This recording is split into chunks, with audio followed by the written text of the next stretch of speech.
Este panel es un panel muy interesante, programado especialmente dentro de esta conferencia y tiene uno de los temas centrales, como fue claramente expuesto por el director del centro, doctor Mauricio, y tiene que ver con todo el tema del conflicto de jurisdicciones arbitrales. El objetivo que nosotros tenemos es tocar un tema de fundamental actualidad en el país y son las tensiones que muchos de nosotros en el ejercicio del trabajo del arbitraje hemos recibido de la calificación entre los arbitrajes nacionales y los arbitrajes internacionales, tema que de por sí nos ha generado ya a nosotros unas polémicas y unas sorpresas en la vida práctica del arbitraje y viene complementado con un elemento adicional que creo que es de la mayor importancia y de novedad importante y grande para Colombia, que es la tensión que se puede generar, además de estos dos ingredientes, con un elemento adicional que es el arbitraje de inversiones, campo en el que Colombia viene haciendo sus importantes y profesionales pinos y va a encontrar muchos retos en el futuro. Para el panel tengo en primer lugar el placer de la compañía del doctor Agustín Sanz, argentino, representante aquí de la Visión Internacional, la doctora Sara Ordóñez, importante, reconocida abogada, y el doctor Nicolás Gamboa, experto en todos los temas de arbitraje. De manera expresa, quiero disculpar la presencia del doctor Horacio Grijera Nahom, que lamentablemente se excusó el lunes de esta semana, ya que por problemas de salud no logró llegar a cumplir esta cita que tenía con nosotros y pues de manera expresa lo disculpamos. Para empezar el tema, según lo que hemos acordado nosotros en este panel profesional y trabajador, me corresponde en primer lugar y voy a hacer la presentación, hacer el análisis del primer planteamiento del problema y es de dónde sale la interpretación de la dificultad en arbitraje nacional y en arbitraje internacional. Como de una manera muy técnica lo había presentado el doctor Mauricio González, la característica que tomaremos posteriormente del sistema colombiano dualista, en donde tenemos dos leyes o dos sistemas legislativos, no leyes porque están todos contenidos en la 1563, uno que regula el arbitraje nacional y otro sistema jurídico que regula el arbitraje internacional, que aunque uno puede pensar que son lo mismo, realmente tienen diferencias importantes en cuanto a su trámite, en cuanto al contenido, en cuanto a las características de los árbitros, hace que nosotros ocupemos un típico sistema dualista en el sistema mundial, teniendo dos cuerpos legislativos independientes.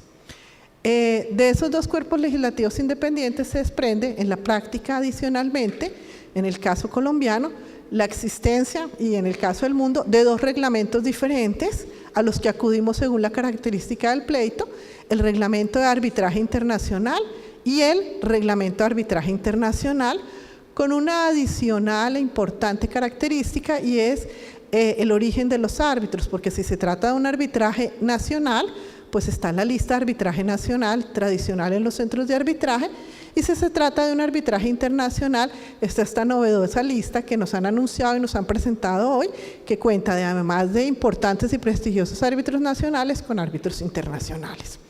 Pues este sistema tan claro y tan sencillo no ha funcionado o ha generado una polémica importante en el desarrollo del arbitraje en Colombia por la interpretación de la primera frase del artículo 62 de la Ley de Arbitraje Internacional 1563, que expresamente advierte, se entiende que el arbitraje es internacional cuando, y señala cuáles son los criterios o los requisitos de internacionalidad que permiten a los operadores del arbitraje saber si está enfrente de un arbitraje internacional o de un arbitraje nacional, y cumpliendo esos requisitos, saber pues si se debe ajustar a la ley colombiana o no.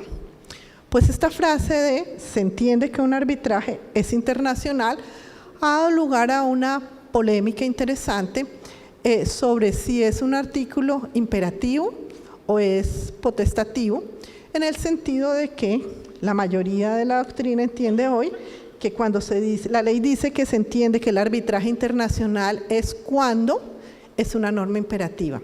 De manera que con independencia de lo que diga la cláusula, ese arbitraje que tenga ese elemento internacional debe inmediatamente regularse por el libro segundo de la ley 1563, por el reglamento de arbitraje internacional y tener árbitros de origen de arbitraje internacional, independiente de que las partes hayan pactado o no el origen del arbitraje internacional.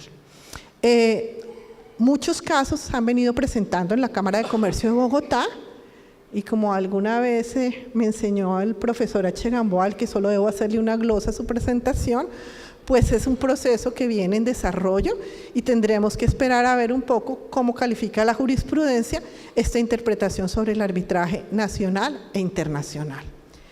Con el planteamiento pues de esta característica de estos dos caminos, el doctor Nicolás Gamboa nos va a hacer una primera presentación ilustrada sobre esas reflexiones importantes de ese artículo 62 y la implicación que tiene en nuestro país esa interpretación. Entonces, yo igualmente habíamos hablado, y creo que es un tema importante, Nicolás, lo dejo a tu criterio, si de una vez tocamos tu posición respecto al tema del dualismo, de la ley colombiana y el artículo 62.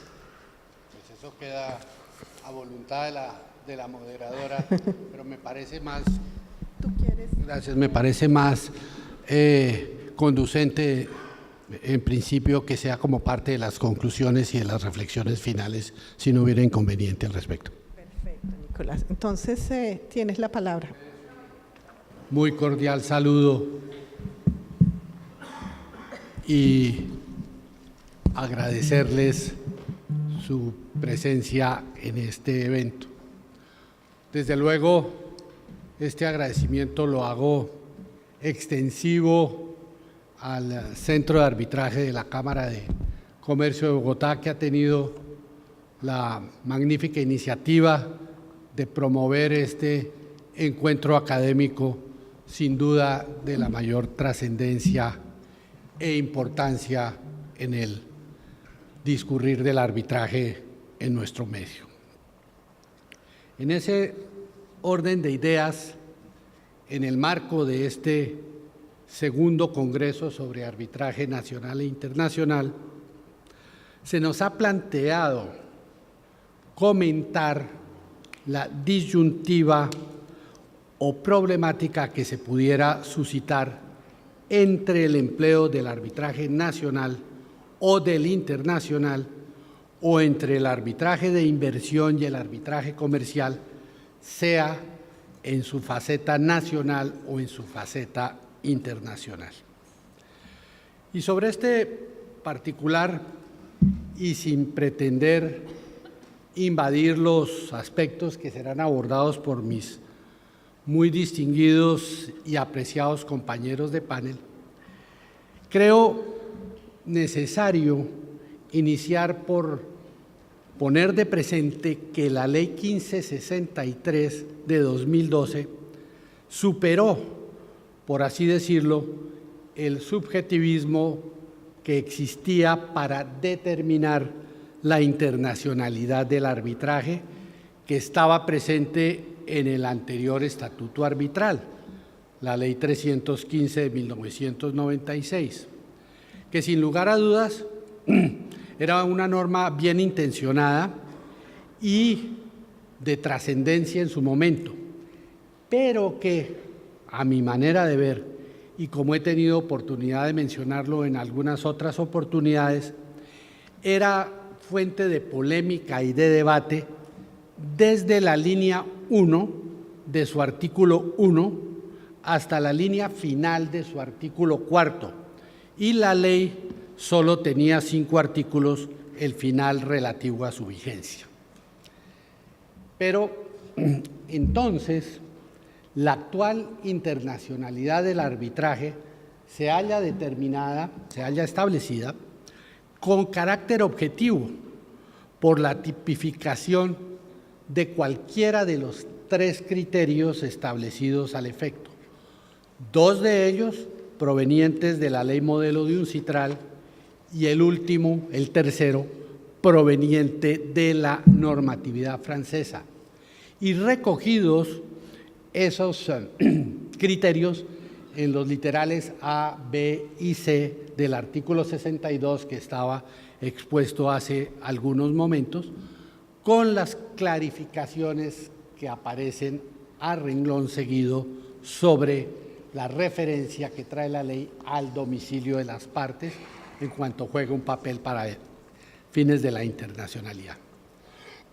Entonces, uno podría más o menos señalar que al margen del debate que existe sobre la internacionalidad de un arbitraje, el campo para esa discusión, cuando el arbitraje internacional tenga sede en Colombia, se ha reducido significativamente. Esto en función de la objetividad que se predica de los criterios según la Ley 1563. Y si me permiten señalar, yo creo que esto podría ser exacto de manera general, pero, sin embargo, la parte final del artículo 62 que menciono trae un texto que, a mi juicio, puede llegar a impactar la disyuntiva arbitraje nacional, arbitraje internacional o arbitraje comercial, arbitraje de inversión, que nos ocupa en esta oportunidad, razón por la cual he considerado pertinente hacer algunas consideraciones y reflexiones al respecto. Esta regla a la que me estoy refiriendo está, como mencionaba, en el inciso final del artículo 62 y señala que ningún Estado, ni empresa propiedad de un Estado, ni organización controlada por un Estado que sea parte de un acuerdo de arbitraje, podrá invocar su propio derecho para impugnar la capacidad para ser parte en un arbitraje o la arbitrabilidad de una controversia comprendida en un acuerdo de arbitraje. A este respecto, quisiera poner de presente que una de las más sentidas aspiraciones de cualquier cocontratante con el Estado y con las entidades estatales es la seguridad jurídica de las relaciones negociales. E inversamente, uno de los motivos de reticencia para la contratación estatal y más generalmente para el fomento y expansión de las inversiones es la carencia de esa seguridad jurídica. En este sentido, esta disposición de la parte final del artículo 62, que no proviene de la ley modelo, sino proviene del artículo 177.2 de la Ley Federal de Derecho Internacional Privado de Suiza, parece ser una contribución a la anterior aspiración. En efecto, trae el texto que estamos revisando y además muy similar al texto de la disposición suiza. Cuando digo muy similar es que es casi igual. Como ustedes pueden apreciar, la disposición suiza señala que un Estado, una empresa propiedad de un Estado o una organización controlada por un Estado que sea parte de un acuerdo de arbitraje no puede invocar su propio derecho para impugnar su capacidad para ser parte o la arbitrabilidad de una controversia comprendida en un acuerdo de arbitraje. Por otra parte, el fundamento de la disposición suiza y por ende el fundamento de la norma colombiana se suele identificar con la imperiosa necesidad de obrar en buena fe. y particularmente sin contradicción con actos previos. Todo ello en conexión con el principio pacta sunt servanda, razón por la cual se postula que si un Estado celebra un pacto arbitral a sabiendas de que su propia ley le impide hacerlo, claramente está obrando de mala fe. Y la jurisprudencia arbitral, que también es mencionada como fuente de la ley, de la norma suiza, tiene expresiones como la que me voy a permitir citar, que corresponde a un caso resuelto en 1986, antes de la expedición de la ley suiza. En ese caso se dijo, la aptitud del Estado para comprometer es uno de los campos donde el orden público transnacional interviene con más frecuencia. No es, decía el laudo, que la inaptitud del Estado o de las empresas públicas para comprometer sea contraria al orden público transnacional, ya que vemos mal a nombre de qué principio superior la legislación nacional debiera obligatoriamente autorizar al Estado y a las personas morales de derecho público a recurrir al arbitraje. Y aquí viene la parte tal vez relevante. Lo que resulta contrario al orden público transnacional es la conducta del Estado o de las empresas públicas consistente en estipular en una cláusula de arbitraje, sin revelar su incapacidad, para luego invocar esa inaptitud con el fin de sustraerse de la palabra. De esta manera, uno podría concluir un poco al desgaire, diría yo, que la ley colombiana, tomada de su par suiza, por así decirlo, protege a las partes privadas y más generalmente a la institución arbitral, tratándose de vínculos contractuales con el Estado, pues deja incólume tanto el convenio sobre el empleo del arbitraje como mecanismo de solución de controversias, como la arbitrabilidad de las disputas sujetas a ese mecanismo de composición. Pero no todo es color de rosa. Al examinar con mayor detenimiento la norma y sus ramificaciones e impacto, surgen una serie de interrogantes que quisiera presentar ante este muy amable auditorio, con el efecto y propósito de reflexionar si la disposición a que hemos venido haciendo referencia contribuye a la seguridad jurídica o si por el contrario da margen para una serie de cuestionamientos que harían aplicable la común expresión de ser peor el remedio que la enfermedad. Y en este orden de ideas quisiera señalar algunas partes de la Ley 1563 en su artículo 62 que juegan un papel en este tema. Como primera medida, allí se dice que las normas contenidas en la presente sección se aplicarán al arbitraje internacional, sin perjuicio de cualquier tratado multilateral o bilateral vigente en Colombia. También dice, a renglón seguido, que las disposiciones de la presente sección, la del arbitraje internacional, con excepción de los artículos tales y tales y tales, se aplicarán únicamente si la sede del arbitraje se encuentra en el territorio colombiano. Y añade que la presente sección internacional no afectará a ninguna otra ley colombiana, en virtud de la cual determinadas controversias no sean susceptibles de arbitraje o se puedan someter a arbitraje únicamente de conformidad con disposiciones que no sean las de la presente ley.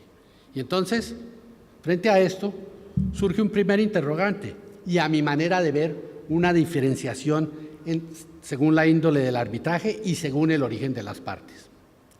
Evidentemente, tratándose de arbitraje nacional, no aplica la prohibición de invocar el derecho propio para cuestionar la capacidad para suscribir un pacto arbitral o la arbitrabilidad de lo allí estipulado, pues el inciso primero es categórico al señalar que la sección tercera de la ley solo rige para el arbitraje internacional.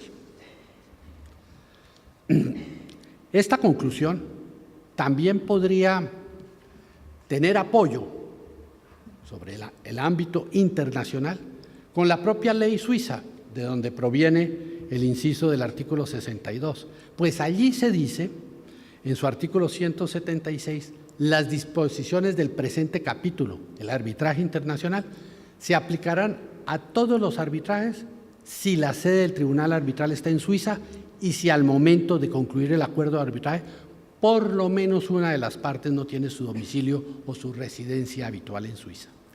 Pero es más, la ley española de arbitraje del año 2003, ley 60, que fue adoptada 16 años después de la ley suiza, es bien precisa en este sentido, pues en su artículo 2.2, que no fue objeto de modificación en el año 2011, cuando se revisó esa ley, establece: cuando el arbitraje sea internacional y una de las partes sea un Estado o una sociedad, organización o empresa controlada por un Estado, esa parte no podrá invocar las prerrogativas de su propio derecho para sustraerse de las obligaciones dimanantes del convenio arbitral.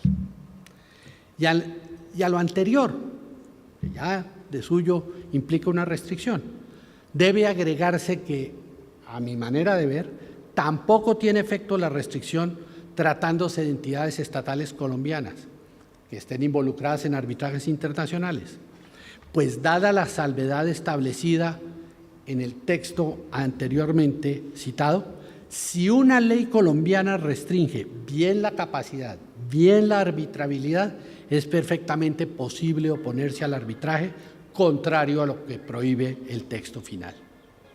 Así pues, ciertamente se va reduciendo el alcance de la supuesta protección contra el actuar estatal, y ello impacta otros aspectos, pues cabe preguntarse qué ocurre si dentro del propósito institucional a que se hacía referencia en la introducción de esta conferencia, repito, dentro del propósito institucional de promocionar nuestro país como sede de arbitrajes internacionales, como por ejemplo fue el caso chileno, donde se copió verbatim la ley modelo en su versión de 1985, se trata de un conflicto entre partes no colombianas, una de ellas de índole estatal, para cuya solución se ha pactado arbitraje en Colombia.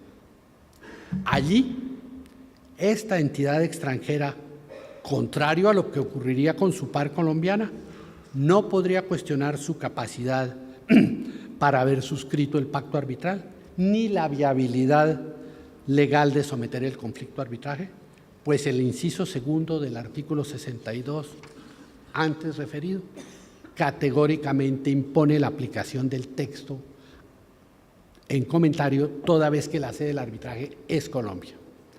Y a ellos se agrega que lo que le está vedado invocar a la entidad estatal extranjera involucrada en el arbitraje a desarrollarse en nuestro territorio es su propio derecho, no la ley colombiana. Me pregunto entonces, y por supuesto lo planteo en esta oportunidad, si en verdad sirve o es útil para la promoción del arbitraje internacional con sede en Colombia el inciso final del artículo 62 de la Ley 1563, visto, por una parte, que su efecto es virtualmente inexistente respecto a entidades estatales, pero, por otra parte, que es de plena aplicación respecto de entidades extranjeras de esta naturaleza. Pero desafortunadamente, a mi manera de ver, aquí no cesan las dudas y los interrogantes. De acuerdo con el Estatuto Arbitral en su sección internacional, la autoridad competente para conocer del recurso de anulación de los laudos proferidos en arbitrajes internacionales con sede en Colombia es la Sala de Casación, Civil de la Corte Suprema de Justicia o la sección tercera del Consejo de Estado, en el caso de que se involucre una entidad pública colombiana. Y dentro de las causales de anulación previstas para los laudos internacionales se encuentran la incapacidad de una parte o la invalidez del pacto arbitral en virtud de la ley a que las partes no han sometido, y además, y de hecho declarable de oficio, el que según la ley colombiana el objeto de la controversia no es susceptible de arbitraje. ¿Qué sucedería entonces si en el arbitraje internacional con participación de una entidad estatal extranjera, esta, por virtud del inciso final del artículo 62, no pudo cuestionar su capacidad para hacer tal o la arbitrabilidad de la controversia y ello resulta comprobado a la luz de la ley colombiana? ¿Se extiende la prohibición sobre alegación de incapacidad al recurso de anulación? ¿O está sujeta a la contraparte privada de la entidad estatal, supuestamente la beneficiaria de la restricción, a la eventualidad de que, adelantado el arbitraje, posteriormente se ha anulado el laudo precisamente con apoyo en lo que no pudo ser propuesto? Y si eso es así, ¿qué beneficio real tendría la protección que se predica de la norma? Como se advierte, no es claro el impacto de la regla que se comenta y, por el contrario, la incertidumbre que genera. Y consideraciones similares, y si se quiere con mayor impacto, se pueden observar tratándose el reconocimiento y ejecución en el exterior de los laudos proferidos en Colombia, pues la Convención de Nueva York trae disposiciones simétricas a las causales de anulación que he mencionado, en cuya virtud el juez del exequatur, en el ejemplo propuesto, el de la jurisdicción de la entidad estatal extranjera, a quien se le pida conceder el reconocimiento y ejecución del laudo proferido en Colombia, puede negarlo si respecto del pacto arbitral se aduce y comprueba la incapacidad de una de las partes o la invalidez del convenio, precisamente a la luz de la ley a la que no pudo acudir la entidad estatal extranjera para plantear esos cuestionamientos. Y también este juez del exequatur puede oficiosamente abstenerse de conceder el reconocimiento y ejecución del laudo emitido en Colombia si, conforme a la ley de su jurisdicción,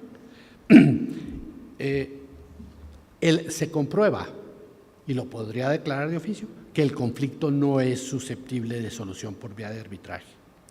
Entonces, cabe preguntarse una vez más si la regla que se comenta tiene el carácter protector que presuntamente les ha adscrito, o por el contrario, ello es más aparente que real, que es la posición hacia la cual me inclino.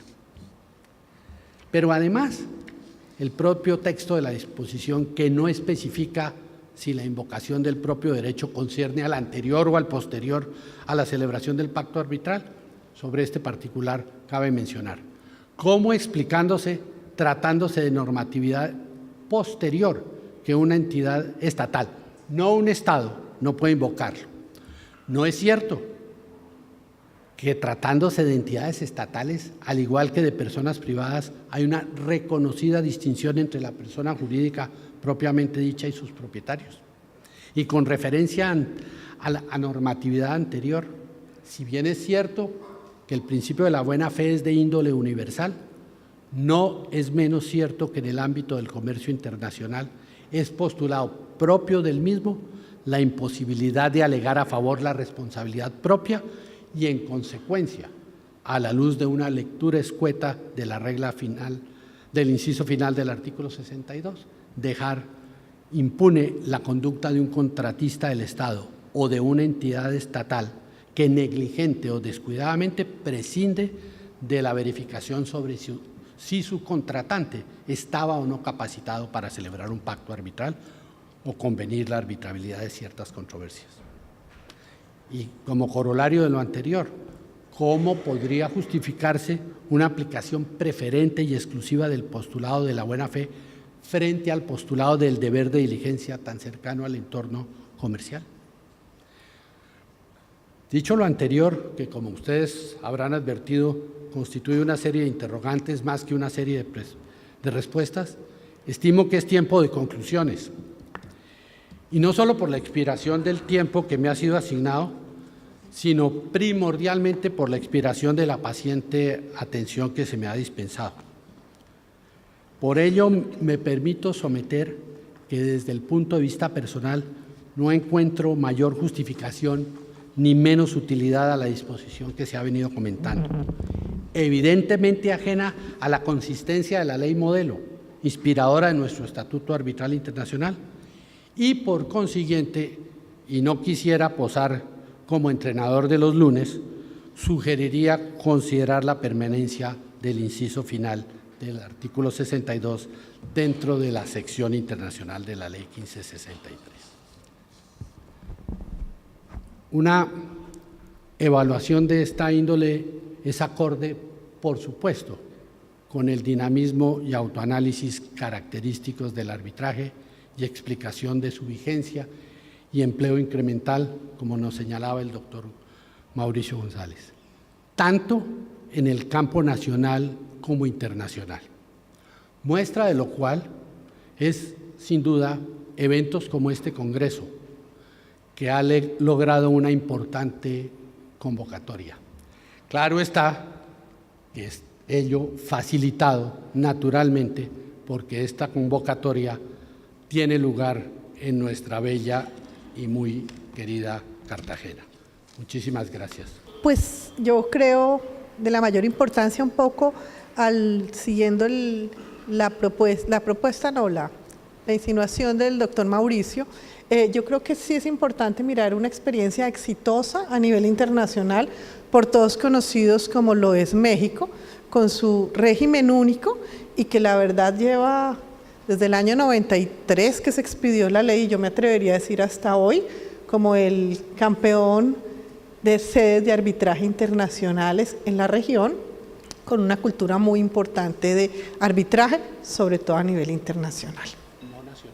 No nacional, en eso a diferencia de Colombia, que tiene un fuerte sistema nacional y un sistema internacional que viene en crecimiento. Evidentemente, pues, nuestro país cuenta con esta dualidad de regulación. A mi manera de ver, y este es mi punto de vista personal, en nuestro medio, si bien la aspiración puede ser una normatividad uniforme, yo creo que se justifica plenamente en un momento dado en la existencia de un régimen dual. Y lo quiero soportar esta afirmación en lo siguiente. Colombia realmente ha tenido una importantísima y muy destacada tradición en materia de arbitraje nacional. Ello viene, el doctor Rafael H. nos hablaba desde la Ley Segunda de 1938 y todo el discurrir del cual él fue actor muy importante. Por el contrario, en materia de arbitraje internacional, la tradición colombiana es más bien escasa con anterioridad a la Ley 1563. De esta manera, al tratar de lograr un estatuto único, como se intentó y fracasó tremendamente, estrepitosamente, lo que se habría perdido era un poco esa tradición en materia del arbitraje nacional. Yo no veo cómo en un estatuto único se pudiera prescindir de aquel tratamiento preferencial que en algunas partes del Estatuto Nacional tiene el Estado por diversas razones que no viene al caso señalar, y mucho menos en los 5 minutos que me ha asignado la doctora Adriana. No veo tampoco cómo se pudiera prescindir, para decir algo, de la figura del secretario, virtualmente inexistente en el campo del arbitraje internacional. No veo tampoco cómo se pudiera prescindir en ese intento de la uniformidad de actuaciones o participaciones propias de los entes de control o de la Agencia Nacional de Defensa Jurídica del Estado, que a mi manera de ver serían totalmente exóticas dentro de una normatividad uniforme que siguiera las pautas de la ley modelo. Por esas consideraciones, por el propio entorno en que se mueve el arbitraje, que no puede sustraerse del campo en donde está operando, me parece a mí que en el momento se justifica mantener esa dualidad sin perjuicio de aprender o tomar aspectos de la regulación internacional que bien se puedan utilizar en el aspecto nacional, como por ejemplo todo el régimen probatorio. Pero creo yo que esto va poco a poco. La ley ha caminado 5 años, creo que con las experiencias que se han observado a lo largo de este tiempo, se puede tender hacia eso, pero, como diría alguien, todavía no. Muy bien, pero ahora frente a este debate le voy a dar la palabra a la doctora Sara Ordóñez, quien nos va a hacer una presentación muy interesante, sus ideas y sus reflexiones sobre un nuevo ingrediente que surge en esta polémica, que es la existencia del ingreso exitoso, me dijo el doctor Agustín, de Colombia al mundo del arbitraje de inversiones, con el primer problema y el primer dilema, que es, si viene a la jurisdicción nacional, como hemos conocido muchos casos que ya han fallado, si debe ir directamente al sistema de estado de inversión bajo la Convención de Washington del 65, o CIADI, o la ley UNCITRAL, según lo previsto en el tratado, y cómo vamos a manejar ese nuevo desafío jurídico que viene para los colombianos. Buenas tardes, gracias Adriana. Procuraré que no me pase en el tiempo. Me corresponde hablar de los conflictos entre el arbitraje jurisdiccionales, entre el arbitraje nacional y el de inversión. Me voy a limitar a una comparación entre el arbitraje nacional y el arbitraje de inversión bajo las reglas del CIADI, del Centro de Controversias del Banco Mundial, Convención de Washington. El arbitraje nacional se rige, como todos sabemos, por la ley 1563 y el arbitraje de inversión CIADI por las reglas del centro. Me pareció interesante mostrar muy rápidamente las diferencias y similitudes entre los dos arbitrajes para poder, con base en ellas, analizar cuál es el conflicto de jurisdicción que puede presentarse. Como vemos, lo primero son los sujetos. Para la legislación y para el arbitraje colombiano, cualquier persona capaz, natural, jurídica, pública, privada, etcétera, puede ir al arbitraje. Al paso que en el arbitraje de inversión se requieren unos sujetos calificados. Tiene que ser un arbitraje que se dé entre un Estado, parte del convenio, y un inversionista de un Estado diferente del Estado al cual está sometida la controversia. Se trata de un arbitraje en que el inversionista necesariamente tiene que ser de otro Estado, parte del convenio. En cuanto a los asuntos que pueden ir al arbitraje nacional, cualquier asunto de libre disposición o que la ley autorice puede ir al arbitraje nacional, al paso que el arbitraje de inversión CIADI requiere lo que se llama ratio materia, y es que solamente pueden ir conflictos que estén directamente relacionados con una inversión. Nuestro arbitraje tiene la fuente obviamente en la Constitución, el arbitraje CIADI en el derecho internacional. En ambos casos se requiere que haya un consentimiento, porque es exactamente la fuente lo que legitima el arbitraje, pero se expresa de distinta manera en el nacional y en el internacional. En ambos casos la decisión de la competencia la toman los árbitros en el tribunal, y en ambos casos el laudo no admite apelación, admite recursos, nulidad, etcétera, pero la apelación no es posible en un laudo ni nacional ni de inversión.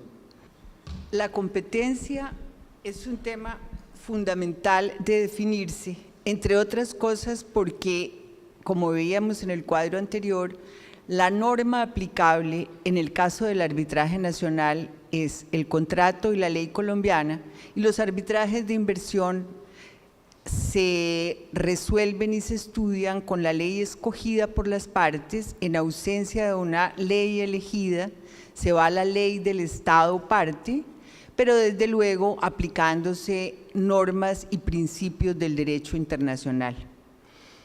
Por eso es fundamental saber qué árbitro va a mirar una controversia, porque el árbitro colombiano no mira normas internacionales, principios, etcétera. Nosotros estamos en un régimen en que miramos el contrato y nuestra normativa. Somos civilistas, no miramos estándares, miramos a qué nos comprometimos y cuáles son los cumplimientos que no estamos haciendo.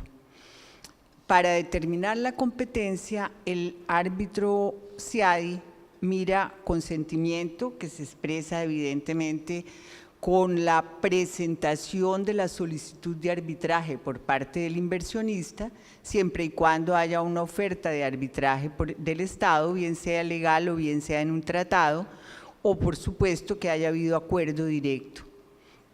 Luego se mira si hay la ratio persona, si hay un Estado parte y si el inversionista es de otro Estado parte. Este es un punto muy importante. El propio ministro nos lo decía en su instalación, que ha originado muchos conflictos porque el inversionista necesariamente tiene que tener una nacionalidad distinta al del Estado que es parte de la controversia. No se trata de tener un mecanismo para que los inversionistas nacionales demanden a su Estado con normas internacionales. Se requiere que se trate de una inversión extranjera. Luego, ¿cuál es la ratio materia? Necesitamos, según la norma CIADI, que sea de naturaleza jurídica lo que se discute. Es un punto también interesante porque, como todos sabemos, los pleitos no son teóricos. Uno no discute para que le den la razón si no hay plata detrás de la razón. Y luego se requiere que el asunto esté relacionado directamente con una inversión y viene el criterio ¿qué es una inversión? El reglamento CIADI no define qué es una inversión y en los anales se encuentra que fue intencionalmente que no se definió para que se pudiera ir desarrollando el criterio con el tiempo. Nosotros tenemos en los tratados, la mayoría de los tratados definen qué es una inversión, qué se entiende por inversión, y a eso normalmente se atienen los árbitros cuando analizan una controversia. Otra vez. ¿Cuáles son los fundamentos de la jurisdicción? La jurisdicción la determina el tribunal con base en qué se le reclama, cuál es el fundamento del reclamo con el que un inversionista llega a solicitar un tribunal arbitral de inversión. Si considera violada una norma de tratado, uno vería que es casi evidente que la competencia es del tribunal CIADI. Pero si lo que hay es una violación de un contrato y en ese contrato está pactado, como suele estar, un arbitraje nacional, pues clarísimamente diríamos que corresponde al árbitro nacional, al tribunal nacional, a la ley nacional dirimir el conflicto. Pero resulta que a veces, y casi todas las veces, el inversionista considera que el incumplimiento, además de violar una norma contractual, viola una de las del tratado. Y en eso ha habido interpretaciones más o menos amplias por los diversos tribunales que han considerado ese tipo de controversias.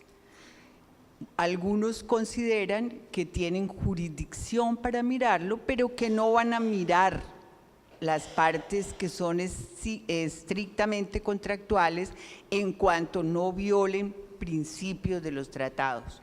Otros son un poco más estrictos, pero en general, cuando son violaciones únicamente contractuales, el árbitro CIADI suele no pronunciarse sobre ellas.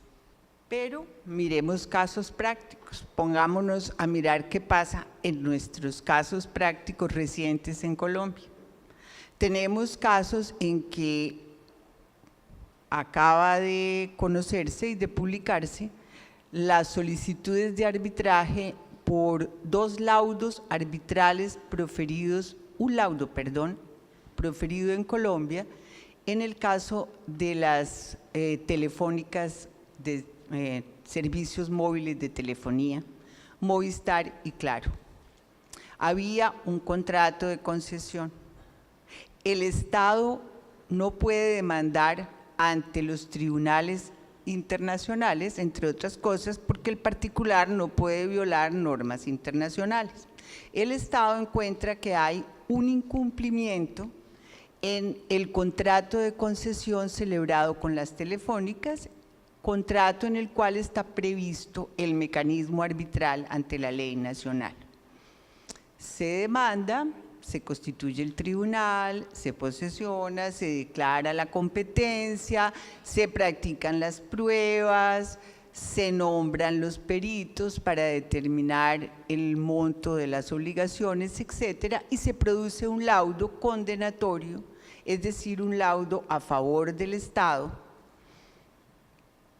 por el incumplimiento de las telefónicas Movistar y Claro. Ese laudo, que se acerca a los 5 billones de pesos a favor del Estado colombiano, consideran las telefónicas que el laudo no se ha violado en el contrato, en el incumplimiento del contrato ningún principio. Es el laudo el que consideran que viola los principios de los tratados que prohíben la expropiación y considera expropiatorio el laudo.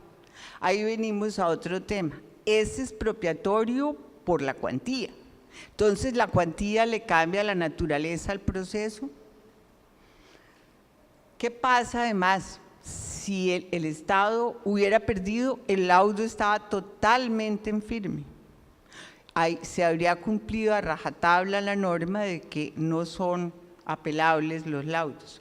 Pero cuando pierde un inversionista y pierde en una cuantía que se justifica, seguramente siempre habrá algún estándar que le permita una revisión o una segunda instancia.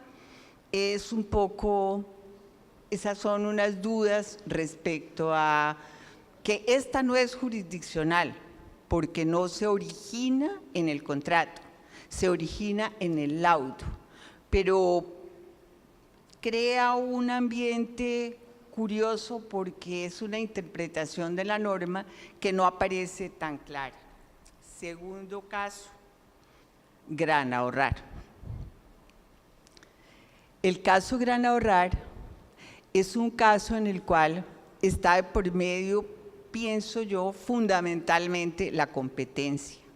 Cuando vimos cómo determinaban los árbitros internacionales su competencia, y por eso hice mucho énfasis en el tema, existe la necesidad imperiosa de que no se trate de conflictos entre ciudadanos, personas, empresas de un mismo país. Se requiere, lo que se está protegiendo con los tratados de inversión es al inversionista extranjero. No se le están buscando opciones nuevas a los inversionistas nacionales. En el caso de Gran Ahorrar, caso que estoy viendo a un jefe que tuve que se llama el doctor Jorge Cubides aquí enfrente. Jorge Cubides, fundador de Gran Ahorrar. Cuando se crea el UPAC, Gran Ahorrar nace como un banco, en ese momento Corporación de Ahorro y Vivienda colombiana, se transforma luego en un banco colombiano, infortunadamente entra en cesación de pagos en manos de colombianos y dentro de lo que se conoce en el Estatuto Orgánico del Sistema Financiero como los institutos de salvamento del sector, se le da una orden de capitalización al banco. El banco, mejor, sus accionistas no pueden cumplirla. La orden es una orden perentoria. Un banco no puede no tener capital y abrir sus puertas al público sin tenerlo. Se le da en un plazo para que el día siguiente a la ocurrencia del no pago de sus obligaciones pueda abrir sus puertas, y ante la ausencia de la capitalización se aplica una medida que se conoce entre nosotros con el nombre de operación acordeón y oficialización del banco. El banco se oficializa en octubre del año de 1978. Eso hace más o menos 20 años. Hoy estamos demandados internacionalmente por los perjuicios que se le causaron a los accionistas ante tribunales internacionales. Entonces vale la pena reflexionar si se puede considerar que la competencia puede extenderse. Todos sabemos que ahora la nacionalidad se puede tener doble, triple, cambiarse, etcétera, pero las normas son claras en cuanto a la nacionalidad efectiva. En este caso es lo que está en discusión, es lo que está sobre el tapete, y lo que hace que cuando, doctor Sáenz, empieza los países a recibir ese tipo de experiencias, empiezan a cuestionarse las bondades de esos sistemas. Yo creo que es algo que vale la pena mirar. Colombia está nueva en estos temas.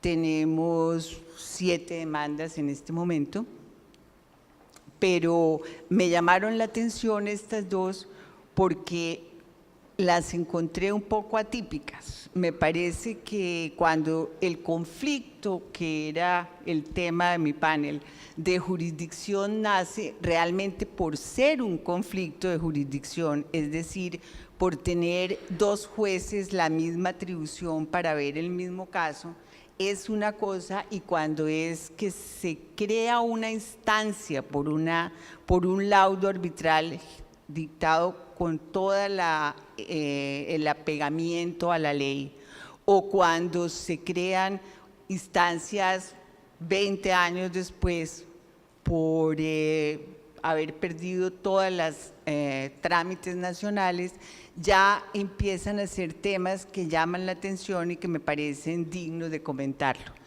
Espero que no me gane el papelito.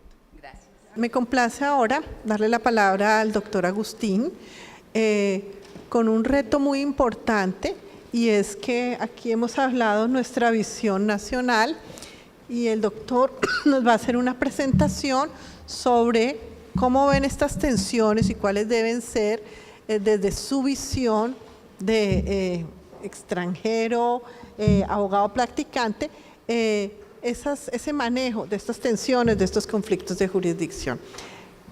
Doctor, tiene la palabra. Efectivamente, la idea es poder hablar más en concreto de las tensiones que existen. Digamos, hasta ahora creo que hemos visto algunas de las preguntas que se pueden generar con esto, y tal vez mi idea va a ser hablar de las tensiones con un poquito más de claridad, seguramente con alguna polémica, pero es mejor verlas de frente y razonar a partir de ellas.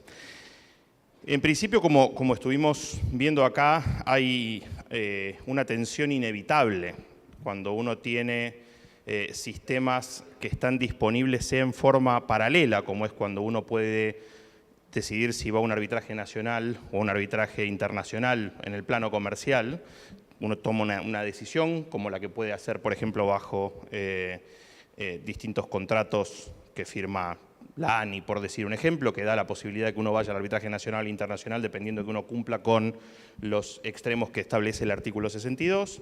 Pero también existe la posibilidad de que haya un planteo de esta tensión en el plano secuencial, si uno quiere. Cuando uno tiene una resolución de un problema, de una disputa en sede arbitral local primero, y lo que termina pasando después es que esa resolución, muchas veces con condimentos que son extra resolución, y me permito decir que en el caso de las telefónicas no fue lo único que se llevó a la sede arbitral internacional el laudo, aunque sí fue claramente un punto principal, pero no fue lo único.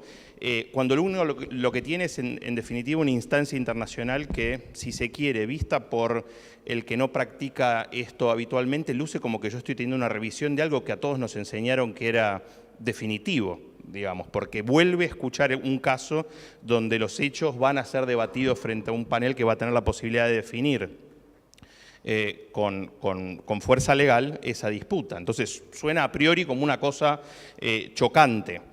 Y bueno, estas tensiones entre los arbitrajes de inversión y los arbitrajes nacionales, la tensión entre el arbitraje comercial nacional y el arbitraje comercial internacional, no son novedosas, digamos, ¿no? O sea, son cosas que han pasado en otras jurisdicciones, pero que también están pasando en Colombia, fruto de que existe, por un lado, un flujo constante de inversiones que ha venido al país a lo largo de los últimos años. Esto hace que con mayores inversiones, mayor cantidad de contratos para instrumentar esas inversiones y mayor necesidad del Estado de implementar infraestructura que haga posible, digamos, ese desarrollo, crece la cantidad de disputas potenciales y estas tensiones pueden verse multiplicadas.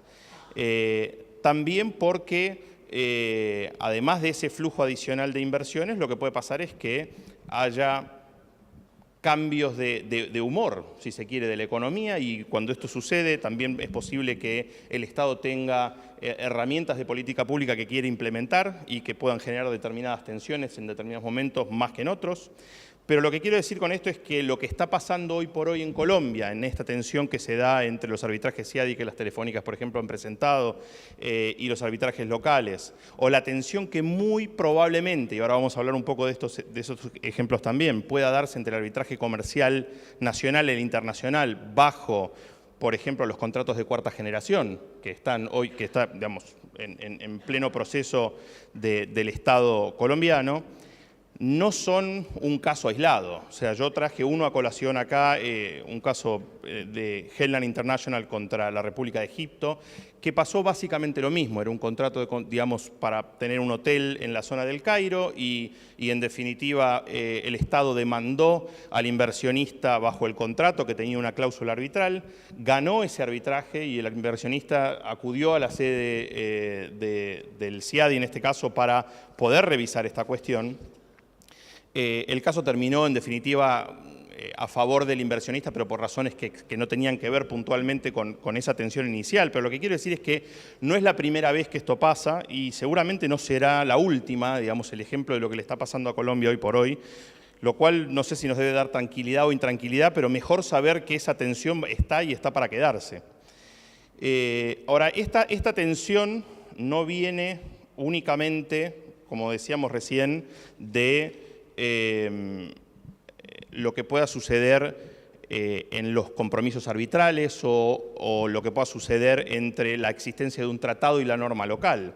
También sucede, como decíamos antes, en la decisión del Estado de dar en sus propios contratos, cuando contrata el Estado con empresas para que desarrollen una obra, para que hagan el mantenimiento de otra o para que puedan hacer la operación de un proyecto de infraestructura, pueden establecer opciones, ¿no es cierto? Pueden establecer opciones y acá me remito de nuevo al ejemplo de lo que pasa con los contratos de cuarta generación, donde la alternativa en estos contratos es que uno pueda acudir al arbitraje nacional o al internacional en la medida en que uno cumpla con los requisitos establecidos en la ley. Ahora, no queda claro si uno, por ejemplo, va a poder acudir al nacional en algunos casos y al internacional en otros, si existe algún tipo de limitación que yo pueda tener si elijo en primera medida ir a un arbitraje nacional, porque, por ejemplo, creo que puede ser más ágil o más económico en un determinado punto llevar esa cuestión al arbitraje nacional, mientras que en otras situaciones prefiero tener un arbitraje internacional que me dé otro tipo, por ejemplo, de procedimiento en materia probatoria, por decir un ejemplo.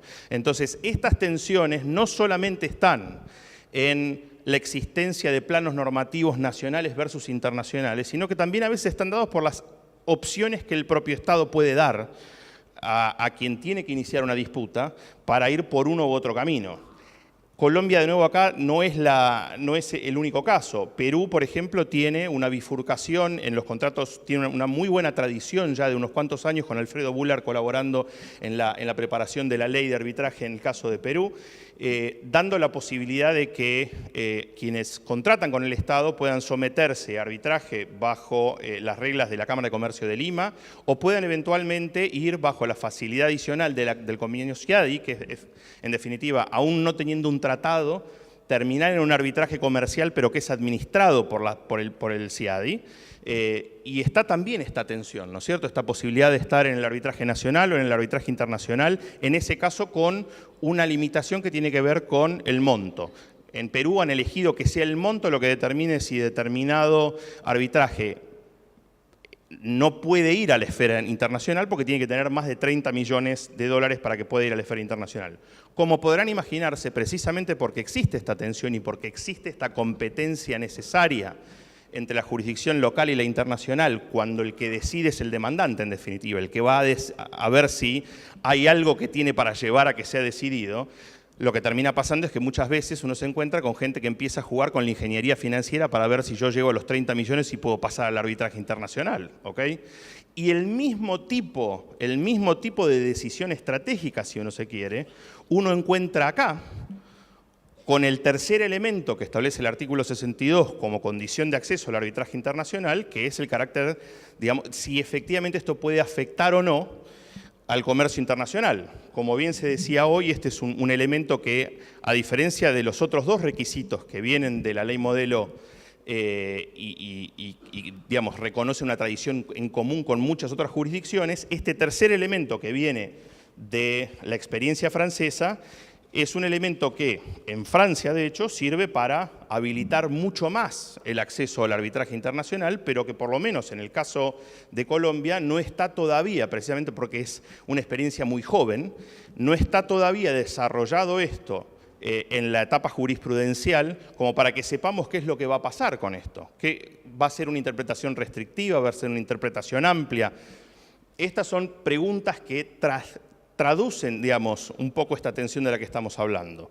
Traducen también, como decía antes, esta tensión, la posibilidad de que yo elija ir por una vía o por la otra. A veces uno tiende a ir a las sustancias para responder este tipo de preguntas y decir, uno puede acceder al arbitraje nacional o puede acceder al arbitraje internacional porque estoy tratando de entender si la disputa es nacional o internacional o si aquel que demanda cumple con los requisitos. A veces puede ocurrir que, precisamente, por ejemplo, por la existencia del tercer inciso del 62, yo pueda decir hoy que cumplo con las dos variantes. Yo puedo ir al arbitraje nacional o al internacional. Y como decía antes, puedo elegir para determinados casos ir por una vía y para otros en otra. Esto seguramente también va a traer tensión. Esto seguramente también va a generar reacciones de demandantes o demandados que quieran pelear por una u otra interpretación.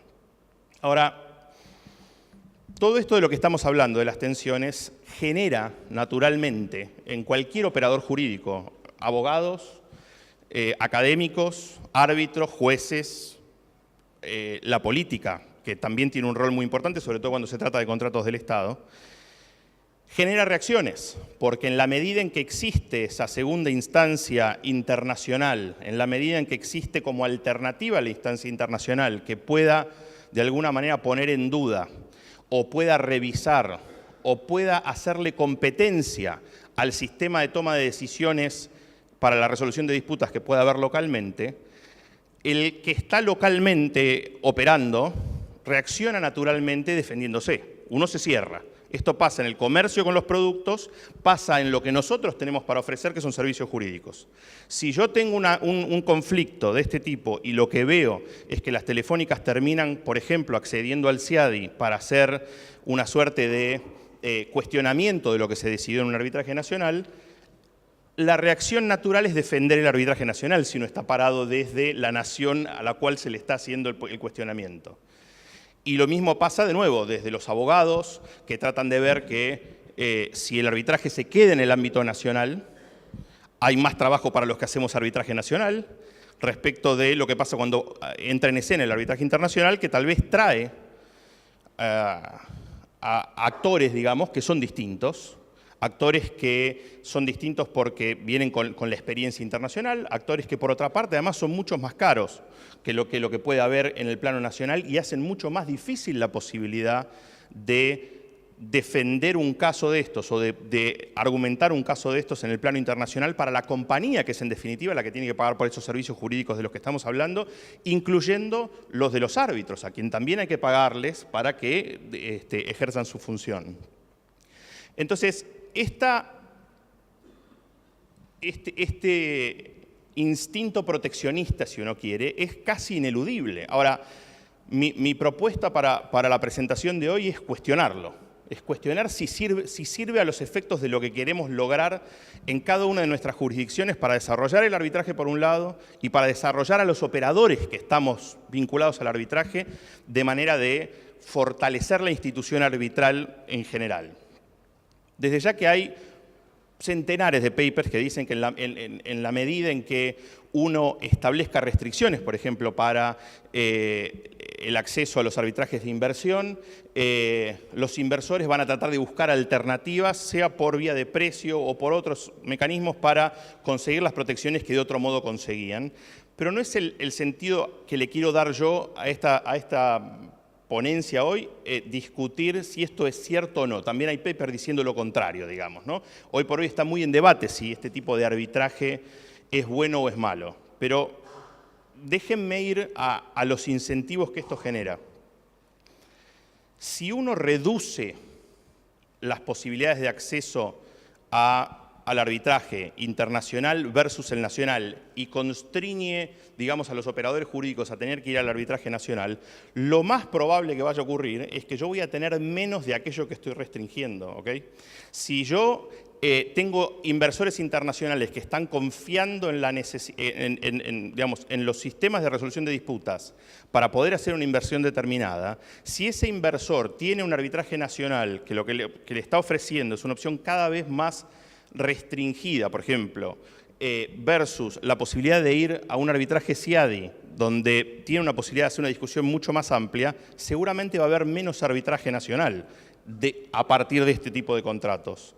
Reduce también la exposición de los operadores a este tipo de disputas. Si bajo las leyes que estamos hablando hoy, yo tengo la posibilidad de ir al arbitraje nacional bajo cualquiera de los contratos de cuarta generación o el arbitraje internacional, y yo lo que observo es que hay cada vez interpretaciones más restrictivas en torno de cómo califico yo para ir al arbitraje internacional, lo más probable es que yo estructure la inversión de modo tal de poder acceder directamente a la vía del arbitraje de inversión si tengo algún problema en el plano local, para evitarme ese dolor de cabeza. ¿Para qué voy a yo meterme en un problema jurisdiccional yendo al arbitraje nacional, que de otro modo hubiera sido más barato y más económico, si sé que en definitiva me voy a encontrar con ese escollo? Lo que hago es preparo la inversión de un modo tal que me garantice a mí tener protección bajo alguno de los tratados bilaterales y directamente cuando tengo un problema me voy al arbitraje internacional. Nuevamente, lo que hago es reduzco la exposición de los abogados locales a esas disputas que de golpe migraron, reduzco la exposición de los jueces locales que dejan de ver en la etapa de ejecución, en la etapa de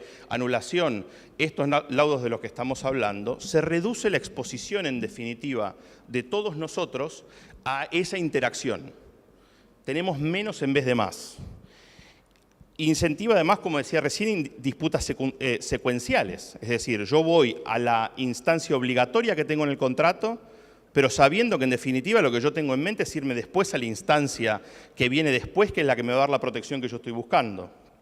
Además, perpetúa la primacía de ciertas instituciones arbitrales, ¿sí? Y acá estamos todos invitados por una institución arbitral muy robusta y con muy buena experiencia, pero lo cierto es que si este tipo de fenómeno se da, lo que termina ocurriendo es que yo voy a tener más arbitrajes sucediendo bajo otras reglas, en otras jurisdicciones, que teniendo más arbitrajes en el lugar de uno. Además, como decía también, condeno a los usuarios del servicio, a quienes demandan y a quienes tienen que defenderse, a pagar muchos mayores costos, porque ese arbitraje internacional se paga, las horas de los abogados son muchísimo más caras, los honorarios de los árbitros son muchísimo más caros y toda la infraestructura alrededor de uno de estos arbitrajes es muchísimo más cara. Impide además que se genere un laboratorio necesario de ideas que permita que las instituciones locales mejoren las reglas arbitrales en definitiva, con esa mayor capacidad de adaptación que tienen al fenómeno local que lo que va a tener la institución internacional. Si yo tengo menos cantidad de estos procedimientos, tengo menos posibilidad de experimentar con las reglas locales para adaptarme a la necesidad del medio. Por último, retrasa la formación de árbitros, de abogados y de los propios jueces para lidiar con este tipo de disputas.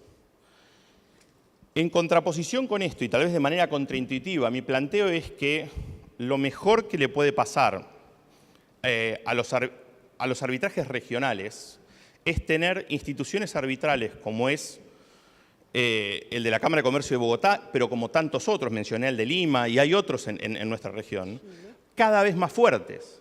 Tener un pool de árbitros hispanoparlantes, que este es otro factor que encarece exponencialmente el costo de los arbitrajes para las empresas que tienen que salir a contratar. Tener un pool de árbitros hispanoparlantes de altísima calidad, que sean homologables para cualquier General Counsel de la compañía en su matriz, no en la sede local. Porque esa tensión, y yo les pido acá a los que tengan experiencia en lidiar con esto, muchas veces ocurre cuando el abogado local tiene que pagar la cuenta del arbitraje, pero el abogado de la matriz le dice, no, yo para una disputa de este tamaño quiero sí o sí un arbitraje internacional y entonces los costos se van por las nubes. En definitiva, el planteo es que contraintuitivamente tener más arbitrajes internacionales o la exposición, incluso esta posibilidad de que haya un second guessing, una posibilidad de que haya una revisión secuencial de lo que se hizo en el arbitraje local, lo único que va a hacer es dar los incentivos necesarios para que localmente los laudos, la calidad del procedimiento, la calidad de la infraestructura sea progresivamente mejor, que cuando un laudo es cuestionado, eventualmente en esa instancia secuencial, si se trabajó bien, sobreviva ese ataque y en la próxima instancia el General Counsel lo va a pensar dos veces porque va a saber que de ese sistema arbitral están saliendo decisiones que son sólidas y son más difíciles de atacar en la etapa secuencial. Con lo cual lo que planteo en definitiva es que nosotros tenemos un deber, digamos, como abogados de la región, de fortalecer el arbitraje local, no de debilitarlo. Y el planteo mío es que cuanto más nos cerremos a esta instancia comparativa, la instancia donde uno compite con ese arbitraje internacional, menos chances vamos a tener de ganar la posibilidad de aumentar nuestra torta respecto de la torta del arbitraje internacional.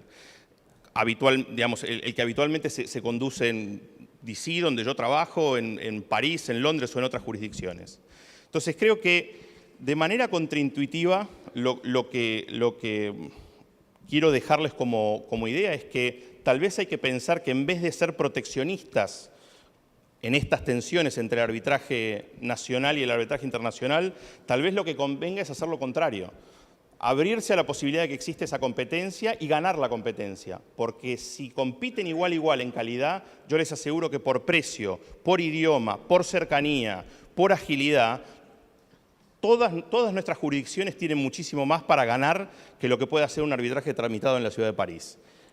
Muchas gracias. Gracias. Quisiera oír en su experiencia de 3 minutos, como el precio es correcto, ¿cuál es su visión del papel de los jueces en este tema? Fundamental. ¿Se escucha ahí? Sí, se escucha.